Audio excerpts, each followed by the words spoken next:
Les prévisions immobilières étaient sinistres pour 2012. Au final, les ventes dans l'ancien ne sont pas si catastrophiques pour la France comme pour l'Indre-et-Loire. Certes, le volume des ventes est en baisse, mais les prix à Tours tiennent le choc de la crise économique. Les micromarchés des quartiers UP, Prébande, Halles, Cathédrale tirent les prix vers le haut, plus 6,9% sur un an à Tours. Un peu moins de ventes dans les appartements, un peu moins de ventes également dans les maisons, un petit peu plus marqué d'ailleurs sur les maisons.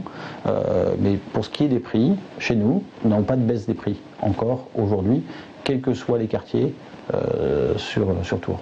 On continue à avoir une forte demande, c'est une ville attractive, une région attractive, donc on continue à avoir une demande des investisseurs et des personnes qui veulent y résider. Mais en matière d'immobilier, Tours n'est pas l'Indre-et-Loire et le département répond à la théorie classique de l'offre et de la demande. Plus on s'éloigne des agglomérations, plus les volumes baissent et mécaniquement, plus les prix ont tendance à baisser. Puisque plus les volumes baissent, plus il y a de biens à la vente, plus il y a d'offres et moins il y a de demandes, ça entraîne mécaniquement une baisse des prix.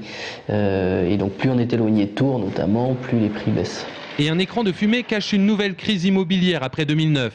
Cet écran, ce sont les modifications fiscales intervenues en début d'année qui ont augmenté le volume des ventes. Et notamment la réforme de la plus-value immobilière qui a boosté de manière considérable les ventes de biens ne constituant pas la résidence principale des vendeurs. Donc tout ça s'est passé fin d'année 2011 ou janvier 2012 puisque la réforme est intervenue en février.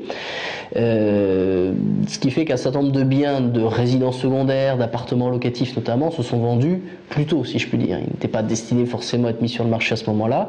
Ils se sont vendus plus tôt, très vite. Ce qui est vendu n'est donc plus à vendre et si les prévisions pour 2012 ne se sont pas révélées exactes, c'est le doute qui habite le marché immobilier pour 2013.